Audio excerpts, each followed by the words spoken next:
Hi students, हम discuss करने वाले हैं अभी लीनियर मोमेंटम, सेंटर ऑफ मास और कोलिजन वाले टॉपिक के वो क्वेश्चंस जो सारे के सारे more than one option correct section में हैं और एस सी वर्मा सर की बुक से हमने लिए हैं। तो पहला क्वेश्चन ये कहता है the centre of mass of A system of particles is at the origin, it follows that.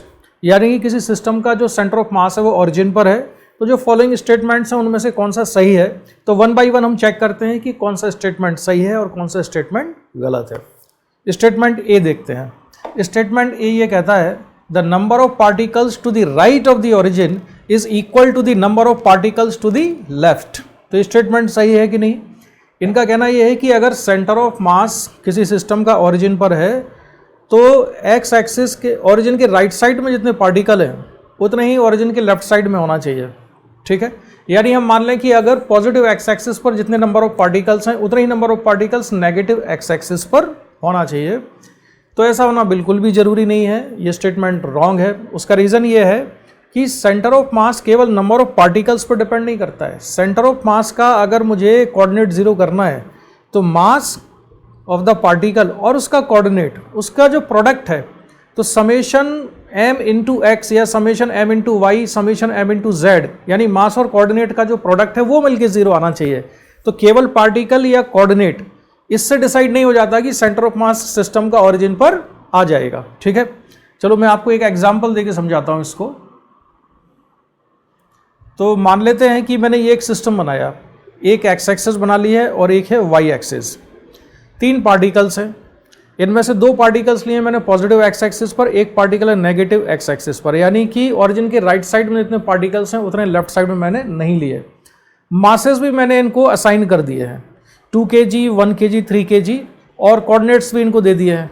ठीक है, अब जो गिवन इंफॉर्मेशन है, यानी कि जो एग्जांपल में मैंने कंडीशन ली है, इस कंडीशन में अगर मैं सिस्टम का सेंटर ऑफ मास निकालूं तो इन तीनों पार्टिकल्स के सिस्टम का सेंटर ऑफ मास क्या आएगा उसको कैलकुलेट कर लेते हैं। तो ये आएगा X C M equal to 2 into 1 plus 1 into 4 plus 3 into -2, क्योंकि जो लेफ्ट साइड वाला पार्टिकल है उसका एक्स कोऑर्डिनेट नेगेटिव होगा, डिवाइडेड बाई टोटल मास। इसको अगर हम सिंप्लीफाई कर दें तो सिंप्लीफाई करने पर आ जाता है 6 - 6 डिवाइडेड बाई 6 इक्वल टू 0, यानी एक्स कोऑर्डिनेट 0 आ गया और राइट साइड में ओरिजिन के जितने पार्टिकल्स थे उतने ही पार्टिकल्स लेफ्ट साइड में नहीं थे, तब भी 0 आ गया। तो इंपॉर्टेंट चीज़ क्या है कि मास और उसका कोऑर्डिनेट, ये जो प्रोडक्ट है ना, ये प्रोडक्ट इंपॉर्टेंट होता है कोऑर्डिनेट को 0 करने में, केवल मास या केवल कोऑर्डिनेट नहीं। So option A is not correct. तो इसको मैं यहाँ लिख देता हूँ कि option A is not correct. Now we move to the second option. Second option है the total mass of particles to the right of the origin is same as the total mass to the left of the origin. तो अब ये कह रहे हैं कि अगर centre of mass system का ओरिजिन पर है तो राइट साइड में जितना मास है ओरिजिन के उतना ही लेफ्ट साइड में मास होना चाहिए। तो ये भी जरूरी नहीं है, क्योंकि केवल मास पर डिपेंड नहीं करता है सेंटर ऑफ मास के कोऑर्डिनेट का 0 आना, वो मास और कोऑर्डिनेट के प्रोडक्ट पर डिपेंड करता है। तो यही एग्जांपल, सेम एग्जांपल आप देख सकते हो कि राइट साइड में मास कितना है, 3 kg है, लेफ्ट साइड में भी 3 kg है। लेकिन अगर हम मास डिफरेंट कर दें और कोऑर्डिनेट बदल दें, जैसे कि ये वाला जो इसका मास मैं कर देता हूँ सपोज 4 kg और इसका कोऑर्डिनेट कर देता हूँ मैं 1 मीटर, यानी कोऑर्डिनेट और मास को मैं इंटरचेंज कर दूँ तो मास डिफरेंट हो जाएगा, लेकिन तब भी जो है सेंटर ऑफ मास कितना आ जाएगा, इसका 0 के बराबर आएगा। ठीक है, so option B is also not correct. C the number of particles on the X axis should be equal to the number of particles on the Y axis. तो ये स्टेटमेंट तो मुझे एक्सप्लेन करने की ज़रूरत नहीं है, ये बिल्कुल ही ज़रूरी नहीं है कि अगर सिस्टम का सेंटर ऑफ मास ऑरिजिन पर है तो जितने पार्टिकल्स एक्स एक्सिस पर हैं उतने ही वाई एक्सिस पर होना चाहिए। सो this statement is not correct. ये बहुत इतना ओब्वियस है कि मैं इसको डिटेल में एक्सप्लेन नहीं करूँगा। ऑप्शंस डी पर आ जाते हैं अब हम। ऑप्शन डी क्या कहता है? ऑप्शन डी ये कहता है कि if there is a particle on the positive X axis there must be at least 1 particle on the negative X axis. तो अब हमको ये चेक करना है, अगर सिस्टम का सेंटर ऑफ मास ऑरिजिन पर है तो हमको चेक करना है कि जितना, अगर एक पार्टिकल एक्स एक्सिस पर है, पॉजिटिव एक्स एक्सिस पर है, तो कम से कम एक पार्टिकल नेगेटिव एक्स एक्सिस पर होना जरूरी है। तो ये स्टेटमेंट भी करेक्ट नहीं है, इसको मैं एक्सप्लेन करूंगा एक एग्जांपल से। तो एग्जाम्पल मैं ये ले लेता हूँ यहाँ पर, ये मैंने एक्स एक्सिस और वाई एक्सिस बना लिया है। यहाँ पर मैंने 3 पार्टिकल्स ले लिए। राइट साइड में एक पार्टिकल है एक्स एक्सिस पर और लेफ्ट साइड में कोई भी पार्टिकल नेगेटिव एक्स एक्सिस पर नहीं है। अब मैंने मासेस असाइन किए, मास पार्टिकल का m और लेफ्ट साइड वाले 2 पार्टिकल की मास m/2 है। जो ये पार्टिकल है यहाँ पर, ये डिस्टेंस कितनी है या इसका एक्स कोऑर्डिनेट कितना है, a के बराबर, और m/2 वाले जो दोनों पार्टिकल हैं इनका एक्स कोऑर्डिनेट है -a के बराबर। ठीक है, और ये नेगेटिव एक्स एक्सिस पर नहीं है, ये पार्टिकल b डिस्टेंस ऊपर है और ये b डिस्टेंस नीचे है, यानी एक पार्टिकल का y कोऑर्डिनेट +b है और दूसरे पार्टिकल का y कोऑर्डिनेट -b के बराबर है। ठीक है, अब अगर ये वाला m/2 और ये वाला जो m/2 है, इन दोनों m/2 का केवल 2 पार्टिकल का सेंटर ऑफ मास कहाँ आएगा, नेगेटिव एक्स एक्सिस पे आएगा। पार्टिकल नेगेटिव एक्स एक्सिस पर नहीं है, लेकिन m/2 दोनों का centre of mass negative X axis पे आएगा, और इन दोनों पार्टिकल का सिस्टम और जो राइट साइड वाला पार्टिकल है मास m का, इसका कोऑर्डिनेट एक्स कोऑर्डिनेट कितना हो जाएगा, 0 के बराबर आ जाएगा। ठीक है, अगर मैं इसको कैलकुलेट करूं तो इसका कैलकुलेशन मैं ऐसे करता, अगर मुझे सेंटर ऑफ मास लिखना है इसका XCM = m × a plus m/2 × -a plus m/2 × -a divided by total मास। तो टोटल मास कितना हो जाएगा, m plus m/2 plus m/2 के बराबर, और XCM कितना आएगा, ये हो जाएगा ma माइनस, ये दोनों ऐड होके कितने हो जाएंगे, -ma के बराबर, और टोटल मास कितना हो गया 2m, और सिंप्लीफाई करके कितना आ गया 0। तो x कोऑर्डिनेट तब भी 0 आ जाएगा। तो हमने प्रूफ कर दिया कि जो ऑप्शन डी है it is also not correct. तो अल्टीमेटली इस क्वेश्चन में चारों ऑप्शन में से कोई भी करेक्ट नहीं है, जबकि ये है मोर देन 1 करेक्ट में, तो इसमें एक भी करेक्ट ऑप्शन नहीं था। ठीक है, बढ़ते हैं नेक्स्ट क्वेश्चन। सेकंड क्वेश्चन है, a body has its centre of mass at the origin, the x coordinates of the particles. तो किसी बॉडी का जो सेंटर ऑफ मास है वो ओरिजिन पर है, तब हमको सेलेक्ट करना है कौन सा ऑप्शन सही हो सकता है। तो ऑप्शन ए है मे बी ऑल पॉजिटिव। तो ये पॉसिबल नहीं है, क्योंकि अगर सारे के सारे पार्टिकल के एक्स कोऑर्डिनेट पॉजिटिव होंगे तो एक्स कोऑर्डिनेट तो कम से कम उसका 0 नहीं होगा, और अगर एक्स कोऑर्डिनेट 0 नहीं होगा तो फिर बॉडी का टोटल सेंटर ऑफ मास भी, सेंटर ऑफ मास का कोऑर्डिनेट यानी एक्स वाई जेड मिला के तीनों कोऑर्डिनेट ओरिजिन पर नहीं आएंगे, तो सेंटर ऑफ मास ओरिजिन पर नहीं आएगा, इसलिए सारे के सारे एक्स कोऑर्डिनेट पॉजिटिव नहीं हो सकते हैं। ऑप्शन बी है मे बी ऑल नेगेटिव। तो सेम रीजन से सारे के सारे नेगेटिव भी नहीं हो सकते, क्योंकि अगर सारे एक्स कोऑर्डिनेट नेगेटिव हो गए तो सेंटर ऑफ मास का एक्स कोऑर्डिनेट 0 नहीं आएगा। C may be all non negative, ये पॉसिबल हो सकता है। नॉन नेगेटिव का मतलब होता है कि 0 और पॉजिटिव, 2 पॉसिबिलिटी होती है। तो अगर सेंटर ऑफ मास ओरिजिन पर है, अगर सेंटर ऑफ मास ओरिजिन पर है तो सारे के सारे एक्स कोऑर्डिनेट 0 हो सकते हैं, यानी कि सारे के सारे जो पार्टिकल्स हैं वो ओरिजिन पर रखे हों। अगर ओरिजिन पर रखे होंगे तो उनका एक्स कोऑर्डिनेट कितना होगा, 0 होगा। तो नॉन नेगेटिव का मतलब होता है 0 या पॉजिटिव। ठीक है, तो ऑप्शन सी में बी करेक्ट। और जो ऑप्शन डी है, ऑप्शन डी क्या कहता है, may be positive for some case and negative in other cases. तो ये भी हो सकता है कि कुछ पार्टिकल पॉजिटिव हों, कुछ नेगेटिव पर हों, और मिला के कैसा हो जाएगा, एक्स कोऑर्डिनेट 0 हो जाएगा। ठीक है, जैसा कि हमने पिछले एग्जाम्पल में भी देखा था। जैसे कि यहाँ पर जो आप देख रहे हो इस वाले एग्जाम्पल में एक पार्टिकल है m1, ये m2, इसको मैं मान लेता हूँ m3, ये x3 डिस्टेंस पर है, ये x1 है, ये x2 है। तो उसको आप ऐसा लिख सकते हो कि m1 x1 plus m2 x2 minus m3 x3 = 0। एक चीज़ और ध्यान रखना, पिछले क्वेश्चन में मैंने बताया था कि मास और कोऑर्डिनेट का जो प्रोडक्ट है वो प्रोडक्ट सारे पार्टिकल का मिलके 0 होना चाहिए। केवल मास ओरिजिन पर हो या केवल एक्स कोऑर्डिनेट सारे 0 हो, इससे सेंटर ऑफ मास ओरिजिन पर नहीं आ जाता है। इंपॉर्टेंट चीज़ क्या है, मास और कोऑर्डिनेट का प्रोडक्ट। ठीक है, तो D option is also correct. तो इस क्वेश्चन के 2 ऑप्शन करेक्ट होंगे, सी एंड डी। बढ़ते हैं हम नेक्स्ट क्वेश्चन की तरफ। नेक्स्ट क्वेश्चन है, in which of the following cases the centre of mass of the rod is certainly not at its centre. एक रॉड है और किन केसेस में उसका सेंटर ऑफ मास रॉड के ज्योमेट्रिकल सेंटर पर नहीं है, ये हमसे क्वेश्चन में पूछा है। Option A, the density continuously increases from left to right. तो मान लो कि ये एक रॉड है और डेंसिटी कंटिन्यूसली इसकी इंक्रीज हो रही है फ्रॉम लेफ्ट टू राइट। तो अगर इसकी डेंसिटी कंटिन्यूसली इंक्रीज होती है तो उससे होगा ये कि जो सेंटर ऑफ मास है ये मान लो इसका ज्योमेट्रिकल सेंटर है, ठीक है, और डेंसिटी कंटिन्यूसली इंक्रीज होती जा रही है तो इसका राइट हाफ जो होगा वो हैवियर होगा as compare to the left half. यानी कि इस रॉड का जो ये वाला पोर्शन है ये हैवी होगा और उधर वाला हाफ कैसा होगा, लाइटर होगा। तो सिस्टम का जो सेंटर ऑफ मास है, इस रॉड का जो सेंटर ऑफ मास है उसके आने के चांसेस कहाँ पर होंगे, वो यहाँ कहीं आएगा, सेकेंड हाफ में डेंसर साइड में आएगा, ठीक है। तो सेंटर पे नहीं हो सकता। So the density continuously increases from left to right. तो क्या ये सही है? क्वेश्चन पढ़ लेते हैं एक बार फिर से। In which of the following cases the centre of mass of the rod is certainly not at centre. So option A is correct, definitely centre पे नहीं होगा।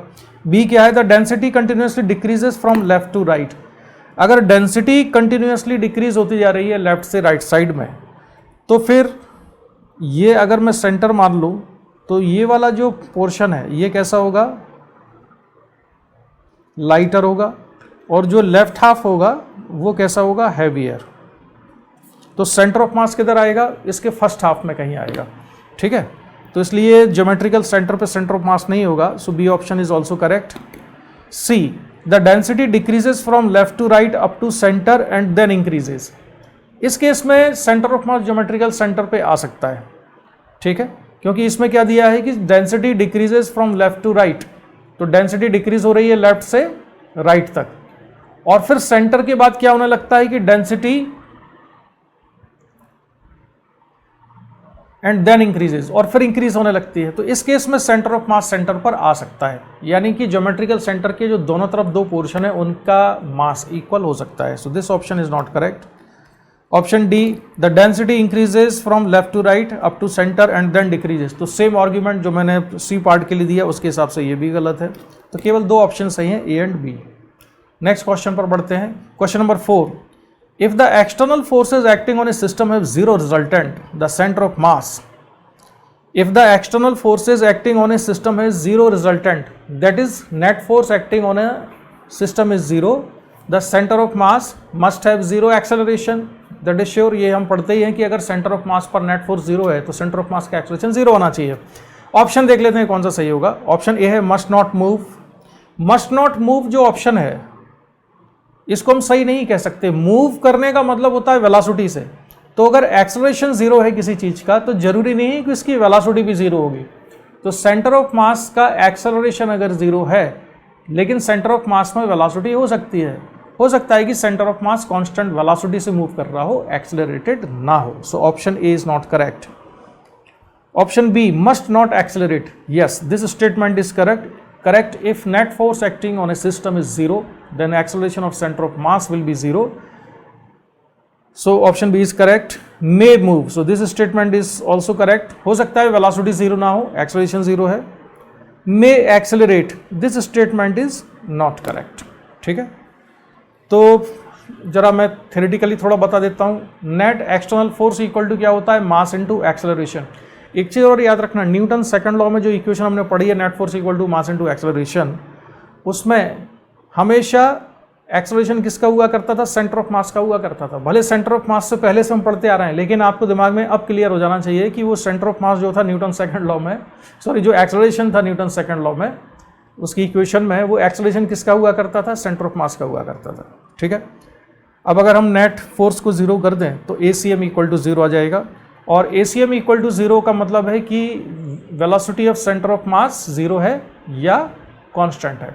जीरो एक्सेलरेशन का मतलब होता है या तो वेलोसिटी जीरो या वेलोसिटी कांस्टेंट है, ठीक। So option B and C are correct. Now we move to the next question. Question number 5 है, a non zero external force acts on a system of particles, the velocity and acceleration of the centre of mass are found to be V0 and A0 at an instant, it is possible that.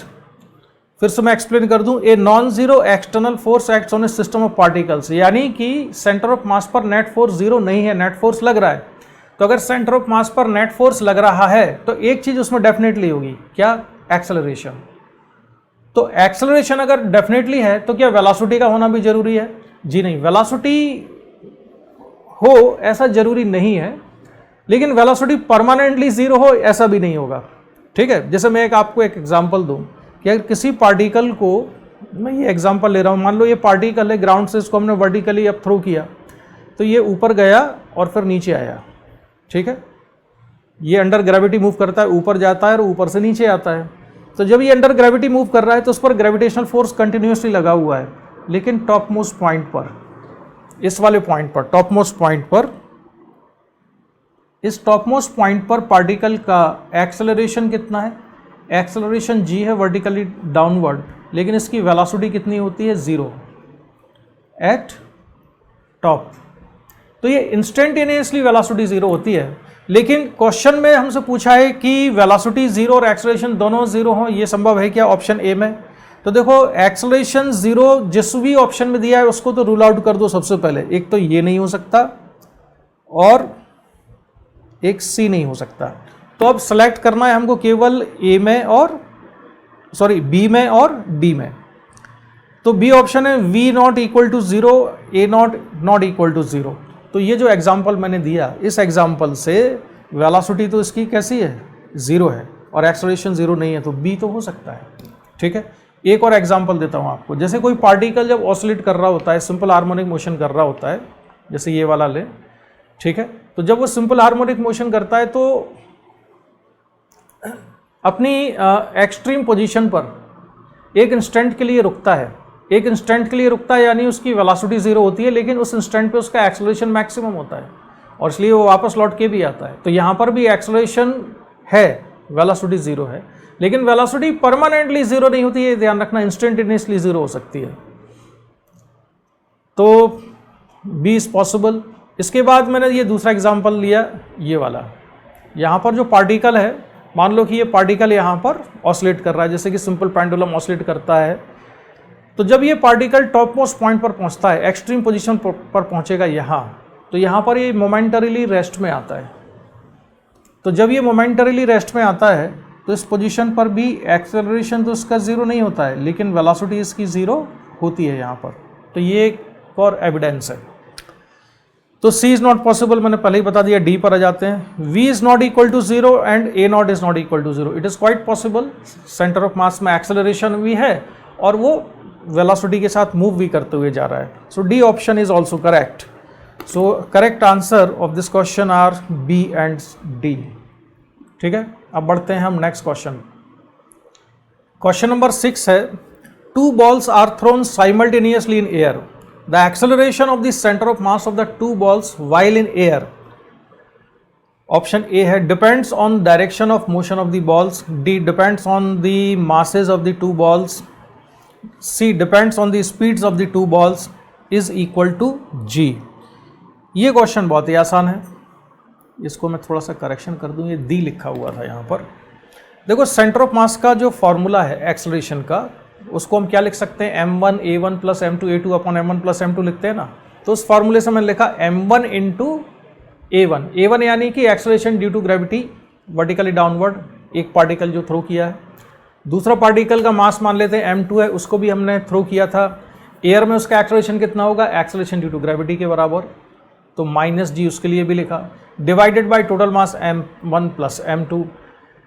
Minus g common निकल आएगा और ACM equal to कितना हो जाएगा?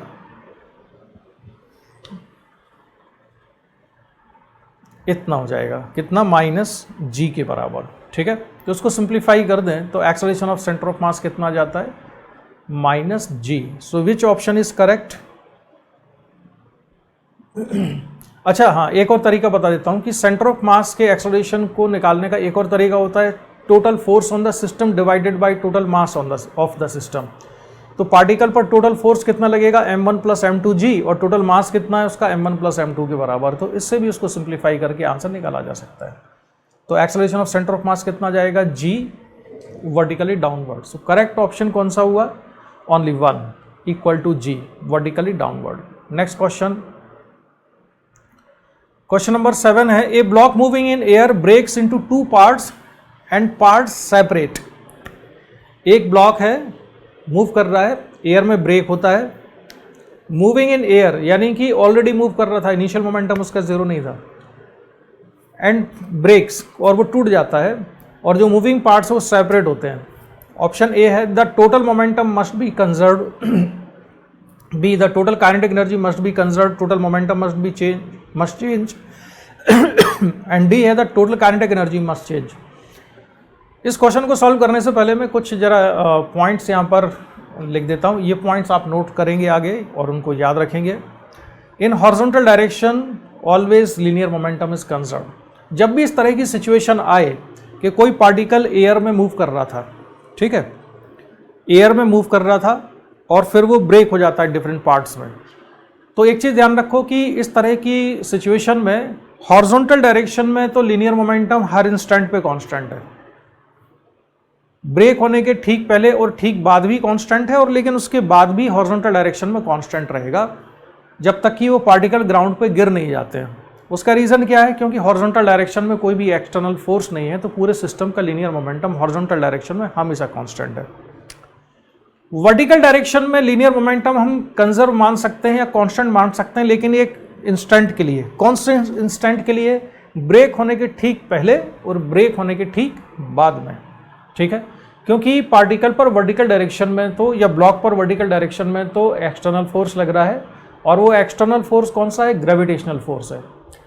लेकिन gravitational force ना impulsive force नहीं है, इसलिए ये मोमेंटम में चेंज सडनली नहीं ला सकता।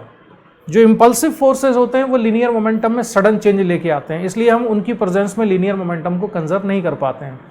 लेकिन ग्रेविटेशनल फोर्स इम्पल्सिव फोर्स नहीं है, कांस्टेंट फोर्स है, और जो भी फोर्स कांस्टेंट होते हैं वो इम्पल्सिव नहीं होते हैं। तो वर्टिकल डायरेक्शन में ब्रेक होने के ठीक पहले और ठीक बाद में लीनियर मोमेंटम को कंजर्व किया जा सकता है। लेकिन ऐसा नहीं है कि आप बहुत बड़े टाइम स्पैन में कांस्टेंट फोर्स की डायरेक्शन में भी लीनियर मोमेंटम को कंजर्व कर दो, इट इज़ नॉट पॉसिबल, ठीक है। तो हॉरिजॉन्टल डायरेक्शन में तो ऐसे केस में लीनियर मोमेंटम हमेशा कंजर्व है।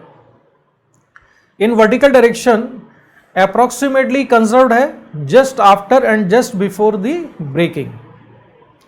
थर्ड पॉइंट है in such kind of cases where a body explodes और breaks into pieces kinetic energy does not conserve. ऐसे जितने भी केस होते हैं उनमें काइनेटिक एनर्जी कभी कंजर्व नहीं होती है, जैसे बॉम्ब का एक्सप्लोजन होना, पार्टिकल का ब्रेक हो जाना, ठीक है। तो अब हम जरा ऑप्शन पढ़ लेते हैं कौन कौन से हैं। The total momentum must be conserve, तो option A is correct, total momentum हम कंजर्व कर लेंगे इसमें। B the total kinetic energy must be conserve, this statement is not correct. C the total momentum must change, जब total momentum conserve कर दिया तो total momentum change वाला जो ऑप्शन है ये अपने आप गलत हो जाता है। D the total kinetic energy must change, definitely अगर काइनेटिक एनर्जी कंजर्व नहीं है ऐसे केस में तो काइनेटिक एनर्जी चेंज होगी, तो इसलिए ये स्टेटमेंट डी करेक्ट है। So option A and D are correct. Now we move to the next question. और नेक्स्ट क्वेश्चन पर बढ़ने से पहले मैं आपको कोलिजन से रिलेटेड कुछ चीज़ें, कुछ पॉइंट्स आपको बता देता हूँ। आप ये याद रखना कि जब भी कोलिजन होता है तो कोलिजन को अगर माइक्रोस्कोपिक लेवल पर अगर हम देखें तो कोलिजन को आप दो पार्ट्स में डिवाइड कर सकते हो। कोलिजन जितने टाइम तक चलता है, कोलिजन का जो ड्यूरेशन होता है, उस कोलिजन के ड्यूरेशन को दो हिस्सों में बांटा जा सकता है। एक होता है पीरियड ऑफ कंप्रेशन, जब बॉडी आती है कांटेक्ट में और एक दूसरे को कंप्रेस करती है, एक दूसरे कांटेक्ट में आती है, कांटेक्ट में आने के बाद एक दूसरे को पुश करती हैं और वहाँ पे डिफॉर्मेशन स्टार्ट होता है, and after getting in contact deformation gets started increasing. तो डिफॉर्मेशन जब इंक्रीज हो रहा होता है उसको हम कहते हैं पीरियड ऑफ कंप्रेशन, ठीक है। इसके बाद दूसरा पीरियड होता है पीरियड ऑफ रेस्टिट्यूशन, यानी कि जो डिफॉर्मेशन होना था वो डिफॉर्मेशन मैक्सिमम हो चुका है। मैक्सिमम डिफॉर्मेशन के बाद कोलिजन का नेक्स्ट पार्ट शुरू होता है जिसको कहते हैं हम पीरियड ऑफ रेस्टिट्यूशन। तो रेस्टिट्यूशन में क्या होता है? This is the period during which each body tends to resume its original shape and body is separate from each other, ठीक है। तो माइक्रोस्कोपिक लेवल पे कोलिजन सडनली नहीं हो जाता है, कोलिजन को खत्म होने में, लास्ट होने में इट टेक्स सम टाइम, और कोलिजन को हम दो हिस्सों में बांट देते हैं, एक है पीरियड ऑफ कंप्रेशन और दूसरा होता है period of restitution. Question number 8 है in an elastic collision, option A the kinetic energy remains constant. This option is not correct. भले कोलिजन इलास्टिक है लेकिन काइनेटिक एनर्जी पूरे कोलिजन में कांस्टेंट नहीं रहती है। इनिशियल काइनेटिक एनर्जी और फाइनल काइनेटिक एनर्जी इक्वल है, ये बात सही है, लेकिन during the whole period of collision kinetic energy constant है। This statement is not correct. अभी मैंने आपको बताया कि जब कोलिजन होता है तो कोलिजन में दो पोर्शन होते हैं, एक होता है पीरियड ऑफ कंप्रेशन और दूसरा होता है पीरियड ऑफ रेस्टिट्यूशन। तो पीरियड ऑफ कंप्रेशन जब चल रहा होता है, बॉडी कांटेक्ट में आने के बाद एक दूसरे को जब कंप्रेस कर रही होती है, तब उन दोनों बॉडीज की काइनेटिक एनर्जी डिक्रीज हो रही होती है और डिफॉर्मेशन बढ़ रहा है, इसलिए इलास्टिक पोटेंशियल एनर्जी की फॉर्म में काइनेटिक एनर्जी कन्वर्ट होती जाती है। So kinetic energy is decreasing, elastic potential energy is increasing. After certain time when deformation becomes maximum, जब डिफॉर्मेशन मैक्सिमम हो गया काइनेटिक एनर्जी मिनिमम होगी और इलास्टिक पोटेंशियल एनर्जी मैक्सिमम होगी। इसके बाद फिर रेस्टिट्यूशन का पीरियड शुरू होता है। जब रेस्टिट्यूशन का पीरियड स्टार्ट होगा तो डिफॉर्मेशन खत्म होना शुरू होगा, तो इलास्टिक पोटेंशियल एनर्जी वापस से again starts converting into kinetic energy. और फिर काइनेटिक, अगर इलास्टिक कोलिजन हुआ तो ये सारी की सारी elastic potential energy kinetic energy की फॉर्म में वापस मिल जाती है। लेकिन during the whole process of collision kinetic energy does not remains constant. ठीक है, so kinetic energy does not remains constant, important चीज है ये। इनिशियल और final kinetic energy elastic collision में इक्वल है, ये डिफरेंट चीज है, लेकिन during the process of collision kinetic energy does not remain constant, ये याद रखना। So option A is not correct. B, the linear momentum remains constant, ये सही है। ठीक है, अगर पूरे सिस्टम की हम बात करें तो जो बॉडी कांटेक्ट में आएंगी तो एक दूसरे पर जो फोर्स लगाती है बॉडी, वो इंटरनल फोर्स होता है, तो पूरे सिस्टम का लीनियर मोमेंटम हर इंस्टेंट पे कांस्टेंट रहता है। So option B is correct. C, the final kinetic energy is equal to initial kinetic energy, this statement is correct. फिर मैं बता दूं, फाइनल और इनिशियल काइनेटिक एनर्जी इक्वल है इलास्टिक कोलिजन में, लेकिन in the process of collision kinetic energy और potential energy एक दूसरे में चेंज होते रहते हैं। D, the final linear momentum is equal to the initial linear momentum, this option is also correct। तो क्वेश्चन नंबर 8 के कौन कौन से आंसर हुए? बी, सी एंड डी, ये ऑप्शन करेक्ट है इसके। जो मैंने अभी इतना आपको बताया था वो सारा मैं एक नोट्स की फॉर्म में यहाँ पर लिख भी देता हूँ, तो इसको आप नोट कर लेना।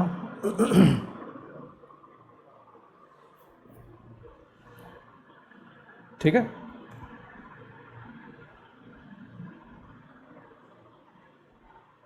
ये जो पॉइंट्स हैं इनको आप नोट करके रखेंगे, जिससे कि आपको इस तरह के क्वेश्चन को आंसर करने में आसानी हो। तो करेक्ट आंसर कौन से हुए? बी, सी और डी।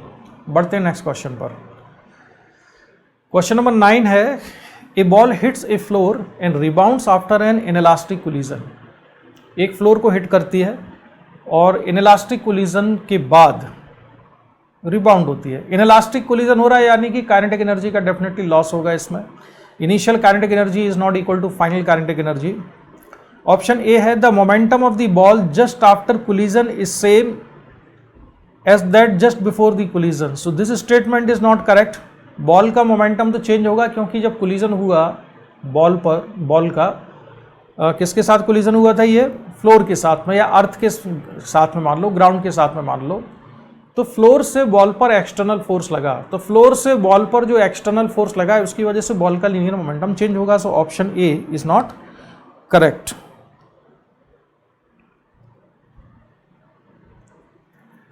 इसके बाद आ जाते हैं हम बी पर। The mechanical energy of the ball remains the same during the collision. तो मैकेनिकल एनर्जी भाई कौन कौन सी एनर्जी से मिलकर बनी होती है? मैकेनिकल एनर्जी होती है kinetic energy plus potential energy, दो ही तरह की एनर्जी को इंक्लूड करते हैं मैकेनिकल एनर्जी में। तो ऑब्वियसली जब कोलिजन इनइलास्टिक है तो मैकेनिकल एनर्जी तो कांस्टेंट नहीं रहने वाली है। C, the total momentum of the ball and the earth is conserve, this statement is correct, क्योंकि इसमें बॉल से अर्थ पर और अर्थ से बॉल पर जो फोर्स लगेगा वो इंटरनल होगा, और यहाँ पर हमने बॉल और अर्थ को मिला के एक सिस्टम मान लिया है, तो इस पूरे सिस्टम पर कोई एक्सटर्नल फोर्स नहीं लग रहा है। अब आप ये मत कहने लगा सन और मून से भी लग रहे होंगे, उनको एक्सक्लूड करो अभी, ठीक है, हम केवल बॉल और अर्थ की बात कर रहे हैं। तो बॉल और अर्थ का linear momentum as a system conserve रहेगा। इसके बाद option D, the total energy of the ball and the earth remain same. एक चीज ध्यान रखो, ये स्टेटमेंट भी सही होगा, इसमें इन्होंने मैकेनिकल एनर्जी नहीं कहा है, टोटल एनर्जी कहा है, और टोटल एनर्जी भाई हर तरह की एनर्जी होती है, तो टोटल एनर्जी तो कंजर्व होती ही है। ध्यान रखना इसमें इन्होंने मैकेनिकल एनर्जी नहीं लिखा हुआ था। मैं आपको फिर एक छोटे से डायग्राम से कुछ समझा देता हूँ कि मान लो कि ये एक अर्थ है और यहाँ पर एक बॉल है और बॉल आती है नीचे, ठीक है, बॉल नीचे आती है और अर्थ से टकरा के ये फिर ऊपर चली जाती है, ठीक है, इस तरह से कोलिजन हो रहा है और ये इनइलास्टिक कोलिजन है हम मान लेते हैं। तो इस प्रोसेस में, इस वाली प्रोसेस में बॉल ने जो फोर्स लगाया अर्थ पर और अर्थ ने जो फोर्स लगाया बॉल पर, ये दोनों फोर्स कैसे होंगे, इंटरनल फोर्सेस होंगे और इसमें लीनियर मोमेंटम कंजर्व रहेगा। और यहाँ पर मैंने मून या सन या और कुछ नहीं दिखाया, इसका मतलब है कि we are talking about only earth and the ball, ठीक है। तो कंप्लीट लीनियर मोमेंटम जो होगा वो कंजर्व रहेगा। अब बात होती है कि इसके आंसर कौन कौन से सही हैं। तो आंसर सही कौन कौन से होंगे, एक तो सी, अच्छा मैंने ये क्रॉस क्यों कर दिया, ये तो सही है, सी बोला मैंने सही था, total momentum of the ball and the earth is conserved, and D the total energy of ball and earth remain same, ये भी सही है। तो दो ऑप्शन करेक्ट हैं इसके, सी एंड डी, ठीक है। हम बढ़ते हैं नेक्स्ट क्वेश्चन पर। क्वेश्चन नंबर 10 है, a body moving towards a finite body at rest, यानी जिसका मास फाइनाइट है, इनफाइनाइट मास यानी कि बहुत हैवी ऑब्जेक्ट नहीं है। A body moving towards a finite body at rest collides with it, it is possible that, option A, both the bodies come to rest. तो भाई ये तो बिल्कुल पॉसिबल नहीं है कि दोनों ऑब्जेक्ट रेस्ट में आ जाएं, क्योंकि इनिशियली एक बॉडी मूव कर रही है। अगर एक बॉडी मूव कर रही है तो इनिशियल मोमेंटम तो जीरो नहीं है ना, और अगर इनिशियल मोमेंटम जीरो नहीं है तो फाइनल मोमेंटम भी जीरो नहीं रहेगा, ठीक है। सो final momentum can't be zero, so a option A is not correct. अब आ जाते हैं हम B, both bodies move after collision, yes ये पॉसिबल हो सकता है कि आफ्टर कोलिजन दोनों बॉडी मूव करें। C, moving body comes to rest and stationary body starts moving, ये भी होता है। हमने कोलिजन के जो फॉर्मूले पढ़े हैं उसमें कई बार ऐसा भी होता है कि वन डायमेंशनल इलास्टिक कोलिजन में कि जो मोमेंटम होते हैं या जो वेलोसिटी होती है वो एक्सचेंज हो जाती है। एक बॉडी जिस वेलोसिटी से मूव कर रही थी उससे दूसरी बॉडी मूव करने लगती है आफ्टर कोलिजन, और पहले वाली दूसरे वाले की वेलोसिटी से मूव करने लगती है, ठीक है। और अगर एक रेस्ट में है तो पहली बॉडी रेस्ट में जाती है, दूसरी वाली उसी वेलोसिटी से मूव करने लगती है। तो ये पॉसिबल होता है, इसके फॉर्मूले में भी आपको बता दूंगा।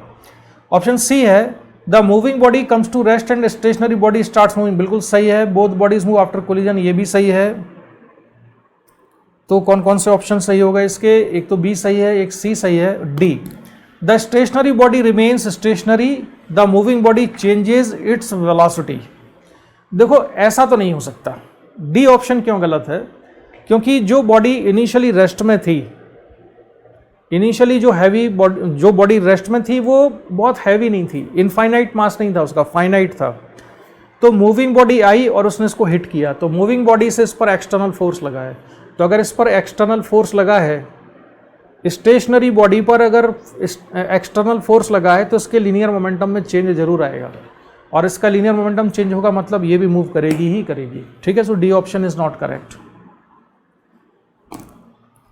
तो बी और सी ही करेक्ट थे इसके। फिर आ जाते हैं हम क्वेश्चन नंबर 11 पर। क्वेश्चन नंबर 11 है, in a head on elastic collision of two bodies of equal masses, दो बॉडी हैं, हेड ऑन कोलिजन है, इलास्टिक कोलिजन है, मास भी इक्वल है। तो इसके लिए तो ना आपको फॉर्मूले याद होने चाहिए। वन डायमेंशनल इलास्टिक कोलिजन का स्पेशल केस है ये जिसमें मास भी इक्वल है। ऑप्शन ए है, वेलोसिटीज आर इंटरचेंज्ड, सही है। B, the speeds are interchanged. C, the momenta are interchange. D, the faster body slows down and the slower body speeds up. तो इसके चारों ही ऑप्शन सही है। वन डायमेंशनल इलास्टिक कोलिजन में ये होता है। मैं आपको फॉर्मूला बता देता हूँ। वन डायमेंशनल इलास्टिक कोलिजन में डेरिवेशन ही बता देता हूँ पूरा। Momentum just before collision equal to momentum just after collision. पहली इक्वेशन तो हम ये बना लेते हैं, ठीक है। m1u1 plus m2u2 equal to m1v1 plus m2v2। इसके बाद ये फॉर्मूला लगता है जिसमें E क्या है, कोएफिशिएंट ऑफ रेस्टिट्यूशन है। ये सेकंड इक्वेशन आ जाती है। इन दोनों इक्वेशन को अगर हम सॉल्व कर दें तो सॉल्व करने के बाद जो फॉर्मूले आते हैं वो आते हैं v1 equal to m1 minus e m2 upon m1 plus m2 into u1 plus m2 into 1 plus e upon m1 plus m2 u2। ये थर्ड इक्वेशन। और v2 इक्वल टू कितना जाता है, V2 आ जाता है, ये जो आप यहाँ पर अब देख रहे हो। अब जो पिछला क्वेश्चन था उसमें मास इक्वल थे दोनों ऑब्जेक्ट के, वन डायमेंशनल इलास्टिक कोलिजन था, तो वन डायमेंशनल इलास्टिक कोलिजन था तो इसमें आप क्या रख दोगे, E को रख देना 1, M1 equal to M2 equal to M रख देना, मास इक्वल कर देना। चारों जो ऑप्शन थे वो आपको अपने आप करेक्ट मिल जाए।